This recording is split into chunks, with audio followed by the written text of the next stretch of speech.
கைக்கு வரல. ஆனால் கோர்ட்டில் அவங்க என்ன சொல்லியிருக்காங்கன்னா, தமிழ்நாடு பொல்யூஷன் கண்ட்ரோல் போர்டு கொடுத்த எல்லா கைட்லைன்ஸும் ஃபாலோ பண்ணணும், எக்ஸ்பர்ட் கமிட்டி கொடுத்த ரெக்கமெண்டேஷன்ஸ் எல்லாம் ஃபாலோ பண்ணணும். அமோனியா பிளான்ட் ரெஸ்யூம் பண்ணுறதுக்கு முன்னாடி, offshore ship line pipe start பண்ணுறதுக்கு முன்னாடி டைரக்டரேட் ஆஃப் ஷிப்பிங்லேருந்தும் இந்தியன் மேரிடைம் போர்ட்லேருந்தும் என்ஓசி வாங்கணும். பிளான்ட் ஸ்டார்ட் பண்ணுறதுக்கு முன்னாடி, அமோனியா பிளான்ட் ஸ்டார்ட் பண்ணுறதுக்கு முன்னாடி department of industrial safety and ஹெல்த்லேருந்து என்ஓசி, பிசிபிட்டேருந்து என்ஓசி வாங்கின அப்புறம் தான் நீங்கள் ஸ்டார்ட் பண்ண முடியும்னு சொல்லியிருக்காங்க. ஏற்கனவே பே பண்ண என்வாயர்மெண்டல் காம்பன்சேஷன் வந்து Tamil Nadu pollution control board decide பண்ணுவாங்க. எப்படி இன்னொரு இதுக்கு என்வாயர்மெண்ட்டுக்கு ஹெல்ப் பண்ணுவாங்க, டிஸ்ட்ரிபியூட் பண்ணுவாங்கன்னு அவங்க டிசிஷன் எடுக்கணும். இதுதான் இப்போதைக்கு ஓப்பன் கோர்ட்டில் சொல்லியிருக்காங்க. ஆர்டர் காப்பி வந்தப்புறம் டீட்டெயில்டாக பார்த்துட்டு படிச்சுட்டு தான் சொல்லணும். அதை பற்றி கரெக்டாக சொல்லலை, ஆனால் ஆர்டர் பார்க்கணும் சார். ஆர்டரில் ஏற்கனவே நாங்கள் காம்பன்சேஷன் பே பண்ணியிருக்கோம். இல்லை, அது தமிழ்நாடு பொல்யூஷன் கண்ட்ரோல் போர்டு எவ்வளோ லெவி பண்ணாங்களோ அது பே பண்ணியிருக்கோம் தமிழ்நாடு பொல்யூஷன் கண்ட்ரோல் போர்டுக்கு. அது எப்படி டிஸ்ட்ரிபியூட் பண்ணுறது தமிழ்நாடு பொல்யூஷன் கண்ட்ரோல் போர்டோட ரெஸ்பான்சிபிலிட்டி. அது அமோனியா பைப்லைன் ஸ்டார்ட் பண்ணுறதுக்கு முன்னாடி நிறைய ஒரு 20 ப்ரிகாஷன்ஸ் கொடுத்துருக்காங்க. அதெல்லாம் ஃபாலோ பண்ணுறோம். கம்பெனியும் அக்செப்ட் பண்ணியிருக்காங்க அதெல்லாம் மோஸ்ட்டாக இது. ஸோ அதில் டிஸ்கஷன் போயிட்டுருக்கு சார். எக்ஸ்பர்ட் கமிட்டியோட எப்படி இம்ப்ளிமெண்ட் பண்ணணும்னு பண்ணிகிட்ருக்காங்க சார்.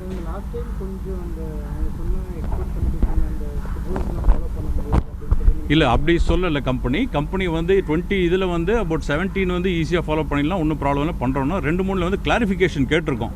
ஏன்னா அது ப்ராக்டிக்கலி இல்லை, இது கெமிக்கலி பண்ண முடியாது, அதுக்கு எதாவது ஆல்டர்னேட்டிவ் கொடுக்க முடியுமான்னு கமிட்டி கேட்டிருக்கோம். வி ஆர் அவைட்டிங் அவங்க ரெஸ்பான்ஸுக்கு. அவங்கள்ட்டேருந்து ரிப்ளை ஒன்றும் வரல sir. It all depends on the permissions to be granted by the authorities. The guidelines, we have implemented most of them already. Certain clarifications we are awaiting from PCB. Once that is come and we get the necessary NOCs, then only the company will reopen the plant. We will abide by the orders of the NGT to the fullest extent. My name is Prasad Vijayakumar, advocate, counsel for the company Coromandel. Thank you. Chennai எண்ணூரில் கடந்த ஜனவரி மாதம் ammonia வாயு கசிவு ஏற்பட்டு ஏராளமானோர் பாதிக்கப்பட்ட வழக்கில் தென்மண்டல பசுமை தீர்ப்பாயம் அதிரடி காட்டியிருக்கிறது. இது பற்றிய விவரங்களை செய்தியாளர் சங்கரன் வழங்கிட கேட்கலாம். சங்கரன், வணக்கம். தென்மண்டல பசுமை தீர்ப்பாயம் என்னென்ன விதிமுறைகளை மேலும் வழங்கியிருக்கிறது, விவரங்கள் என்ன? வணக்கம்.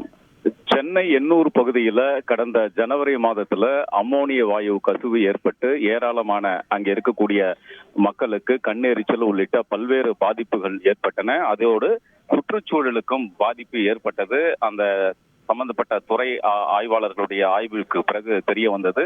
அதே போன்று பல்வேறு பறவை இனங்களுக்கும் பாதிப்பு ஏற்பட்டன. இந்த விவகாரம் தொடர்பாக தென்மண்டல பசுமை தீர்ப்பாயம் தாமாக முன்வந்து வழக்கு விசாரணைக்கு எடுத்துக்கொண்டது. கடந்த 5 மாதங்களாக இது தொடர்பாக தீவிரமாக பல்வேறு கட்டங்களில் விசாரணையானது நடைபெற்று வந்தது. இந்த விசாரணையின் போது மாசு கட்டுப்பாட்டு வாரியம், தமிழக அரசினுடைய மீன்வளத்துறை, அதே போன்று சம்பந்தப்பட்ட உர தொழிற்சாலையுடைய நிறுவனம் சார்பிலும் இப்படி பல்வேறு தரப்புகளில் பல்வேறு கருத்துக்கள் முன்வைக்கப்பட்டன. இது தொடர்பான வழக்கில் தற்போது சற்று முன்பு தென்மண்டல பசுமை தீர்ப்பாய நீதிபதி புஷ்பா சத்யநாராயணா மற்றும் நிபுணத்துவ நிபுணர் சத்யகோபால் ஆகியோர் அடங்கிய அமர்வு தீர்ப்பினை வழங்கியது. இந்த தீர்ப்பு தொடர்பாக அவர்கள் கருத்து தெரிவிக்கும் போது, ஏற்கனவே தமிழக அரசு மாசு கட்டுப்பாட்டு வாரியம் மற்றும் கடல்சார் வாரியம் உள்ளிட்ட சம்பந்தப்பட்ட துறைகள் ஒரு ஆலை எப்படி இயங்க வேண்டும், என்னென்ன விதிமுறைகளை கடைபிடிக்க வேண்டும் என்று மாசு கட்டுப்பாட்டு வாரியம் குறிப்பாக பல்வேறு விதிமுறைகளை வகுத்து அளித்திருக்கிறது. இந்த விதிமுறைகளை இந்த உர ஆலை நிறுவனம் முழுமையாக கடைபிடிக்க வேண்டும். இரண்டாவதாக, தற்போது மூடப்பட்டிருக்கக்கூடிய இந்த உர தொழிற்சாலை நிறுவனம் மீண்டும் இயங்க வேண்டும் என்றால் சம்பந்தப்பட்ட துறைகளிடமிருந்து NOC என்று சொல்லக்கூடிய தடையில்லா சான்றிதழ் பெற வேண்டியது கட்டாயம் என்று அந்த நீதிபதி அமர்வு தீர்ப்பை வழங்கியிருக்கிறது. அதன்படி உர தொழிற்சாலை நிறுவனம், தமிழ்நாடு மாசு கட்டுப்பாட்டு வாரியம், இந்திய கடல்சார் வாரியம், அதே போன்று சுற்றுச்சூழல் துறை உள்ளிட்ட பல்வேறு துறைகளிடமிருந்து தடையில்லா சான்றுகளை பெற்ற பிறகுதான் அந்த ஆலை மீண்டும் செயல்பாட்டுக்கு வர முடியும் என்பதும் இந்த தீர்ப்பின் வழியாக தெரிவிக்கப்பட்டிருக்கிறது. அதோடு இந்த உர ஆலை நிறுவனம் சார்பில் ஏற்கனவே 6 கோடி ரூபாய் நிவாரணமாக வழங்கப்பட்டிருக்கிறது. இந்த தொகையை பாதிக்கப்பட்டவர்களுக்கு எப்படி பகிர்ந்து அளிக்கப்பட வேண்டும் என்பது குறித்து தமிழ்நாடு மாசு கட்டுப்பாட்டு வாரியம் முடிவெடுக்கும் என்ற கருத்துக்களையும் நீதிபதிகள் தெரிவித்திருக்கிறார்கள்.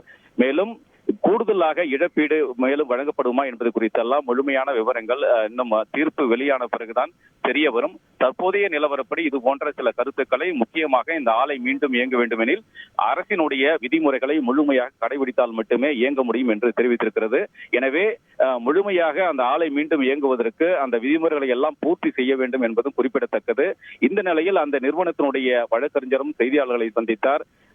நீதிமன்றம் உத்தரவு பிறப்பித்திருக்கக்கூடிய அனைத்து விதிமுறைகளையும் கடைபிடிப்போம் என்றும் ஏற்கனவே இழப்பீடு தொகை வழங்கப்பட்டிருக்கிறது என்ற கருத்துக்களையும் அவர் தெரிவித்திருக்கிறார். விரிவான தகவல்களை வழங்கியதற்கு நன்றி சங்கரன். செய்திகளை உடனுக்குடன் தெரிந்து கொள்ள உடனே சப்ஸ்கிரைப் பண்ணுங்க.